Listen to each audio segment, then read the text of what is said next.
మగువా మగువా లోకానికి తెలుసా నీ విలువ అంటూ సినిమాల్లో మహిళల్ని ఆకాశానికి ఎత్తేస్తారు. నిజ జీవితంలో వంచించి అంతా దోచేసి అతఃపాతాళానికి తొక్కేస్తారు. సినిమాలో మహిళల్ని వంచిన విలన్లకు హీరో బుద్ధి చెబుతాడు, కానీ నిజ జీవితంలో అదే విలన్లకు అండగా నిలబడతాడు. రీల్ను కాసేపు పక్కన పెట్టి రియల్ లైఫ్లోకి రండి. ఇప్పుడు చెప్పండి, అతను హీరో అవుతాడా?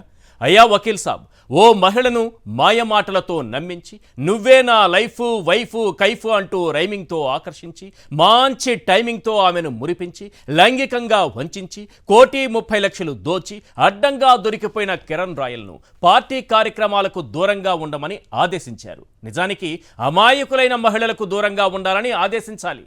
అవునా కాదా వకీల్ సాబ్? అతనిపై తక్షణం చర్యలు తీసుకుని పార్టీ నుంచి గెంటేయాలి. అవునా కాదా వకీల్ సాబ్? పట్టపగలు నట్ట నడి వీధిలో అర్ధనగ్నంగా పట్టుబడిపోయి అవి నా వీడియోలు కాదు, చంద్రబాబు సృష్టించిన ఏఐతో తయారు చేసినవని సింపుల్గా కొట్టి పారేస్తుంటే మీరు సైలెంట్గా కూర్చోవడం కరెక్టేనా వకీల్ సాబ్?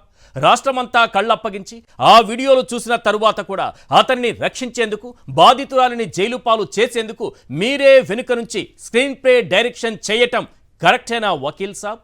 రాజస్థాన్లోని పోలీసు వ్యవస్థను మేనేజ్ చేసేందుకు మీ పార్టీ ఢిల్లీ స్థాయి నేతలను రంగంలోకి దింపి ఆడబిడ్డను అన్యాయంగా కేసులో ఇరికించడం కరెక్టేనా వకీల్ సాబ్? ఆడబిడ్డకు కష్టం వస్తే అండగా ఉంటానని సినిమా డైలాగులు చెప్పి ఇప్పుడు అదే ఆడబిడ్డకు మీరే కష్టం కలిగించడం కరెక్టేనా వకీల్ సాబ్? మీ పార్టీ నేతలను ఎల్లో మీడియాకు గుంపులుగా పంపి కిరణ్ రాయల్కు మద్దతుగా మాట్లాడించడం కరెక్టేనా వకీల్ సాబ్? ఒక్కటి మాత్రం నిజం, మీరు మీ పార్టీ నాయకులు బయట ప్రపంచానికి కనిపించేంత శుద్ధపూసలేమీ కాదు. మీకు రెండో రూపం ఉంది, జనసేన 2.0. అయ్యా వకీల్ సాబ్, ప్రజాకోర్టులో మిమ్మల్ని దోషిగా నిలబెట్టి ప్రజలు అడుగుతున్న ఈ 10 ప్రశ్నలకు ప్రజాస్వామ్యం సాక్షిగా సమాధానం చెప్పండి. Question number 1. పవిత్ర పుణ్యక్షేత్రం తిరుపతి కేంద్రంగా అమ్మాయిలు, ఆన్లైన్ జూదాలు, చీకటి వ్యాపారాలు. కిరణ్ రాయల్ 2.0 అంటే ఇదేనా? Question number 2. అమ్మాయిల జీవితాలతో చెలగాటమాడి అడ్డంగా దొరికిన కిరణ్ రాయల్ లాంటి నేతలను సేనాని ఆశీస్సుల పవన్ 2.0 అంటే ఇదేనా? Question number 3. జీవితంతో పాటు 1,30,00,000 రూపాయలు పోగొట్టుకున్న బాధితురాలినే నిందితురాలిని చేసి జైపూర్ జైల్లో తోసేశారు. జనసేన 2.0 అంటే ఇదేనా?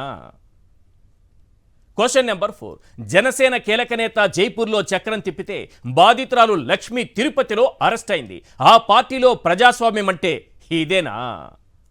Question number 5.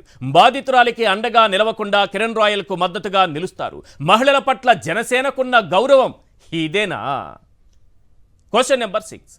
ఇప్పటికైతే ఒక్క లక్ష్మి మాత్రమే, మరింత మంది కిరణ్ రాయల్ బాధితులు బయటకు రానున్నారు. త్వరలో చూడబోయేది ఇదేనా?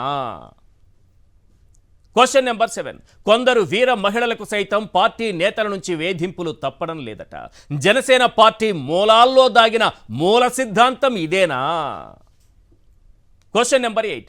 ఆడియో వీడియోలతో సహా కిరణ్ రాయల్ మోసాలు బయటపడిన సనాతన పాత్రధారి మౌనం పాటిస్తున్నారు. జనసేన ఎజెండా ఇదేనా? Question number 9. అమాయకులైన మహిళలపై జనసేన నేతల దాడులు, దాష్టీకాలు మితిమీరిపోతున్నాయి. కీచకులను తయారు చేసే ఫ్యాక్టరీ అంటే ఇదేనా? Question number 10. కిరణ్ రాయల్ అడ్డంగా దొరికిన అతనికి మద్దతుగా ఆ పార్టీ నేతలు మీడియాలో గొంతు చించుకుంటున్నారు. జనసేన పాలసీ ఇదేనా?